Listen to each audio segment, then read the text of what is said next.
नमस्कार, मी पंजाब डक. आज आहे 16 एप्रिल 2025 आणि या ठिकाणून मी महाराष्ट्राच्या शेतकऱ्याला अंदाज देणार आहे. आज 16-17 3 दिवस राज्यात ढगाळ वातावरण राहणार आहे, म्हणून हा अंदाज लक्षात घ्यायचा. फक्त कुठंतरी अवकाळी पाऊस पडेल, पण सर्वदूर पडणार नाही. त्याच्यामुळे कांद्यावाल्यांना घाबरायची गरज नाही, विटवाल्यांना घाबरायची गरज नाही.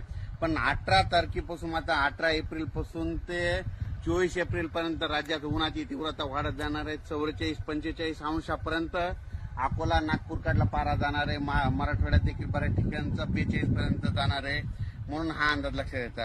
राज्यात सांगायचं झालं तर 18 तारखेपासून उन्हाची तीव्रता वाढत जाणार आहे, म्हणून हा अंदाज लक्षात घ्यायचा. आणि हे अंदाज मी माझ्या शेताच्या या ठिकाणी नाला करत आहोत, म्हणजे एक नाला खोलीकरण करत आहोत. म्हणजे शेतातलं या नाल्यामध्ये पाणी जिरवायचं आणि तिचं पाणी विहिरीला पर्क्युलेशन होतंय, विहिरीचा पाण्याची पातळी वाढवते, म्हणून स्वतःहून करत आहे. कुठली शासनाची मदत न घेता स्वतःहून काम करत असतात.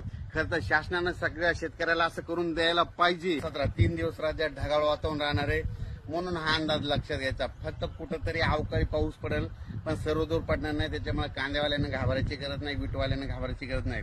पण 18 तारखेपासून, आता 18 एप्रिल पासून ते 24 एप्रिल पर्यंत